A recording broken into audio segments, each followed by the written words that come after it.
Football খেলতে পছন্দ করতেন। খেলার মাঠটা একটা নদীর তীরে ছিল। মাঠে যেতে হলে একটা কবরস্থানের পাশ দিয়ে যেতে হতো। একবার ফুটবল খেলা শেষে হতে হতে সন্ধ্যা হয়ে যায়। মামা একা একা বাড়ি ফিরছে। কবরস্থানের পাশে আসতেই মামা দেখে কবরস্থানে একটা ছোট্ট বাচ্চা মামাকে দেখে লুকোচুরি খেলছে। বাচ্চাটার পরনে কিছুই ছিল না, গায়ের রং কালো, চোখগুলো বড় বড়, চোখের পাপড়ি নেই। হঠাৎ দেখে বাচ্চাটা মামার সামনে এসে হাঁটতে লাগলো। মামা ভাবলো গ্রামের কারো বাচ্চা হবে।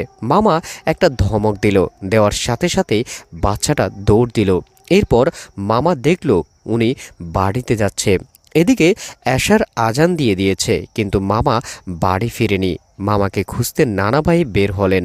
সব জায়গায় খোঁজার পর মামাকে পাওয়া গেল কবরস্থানের একটি গাছের নিচে। মামা ঝিমাচ্ছে, চোখ অর্ধেক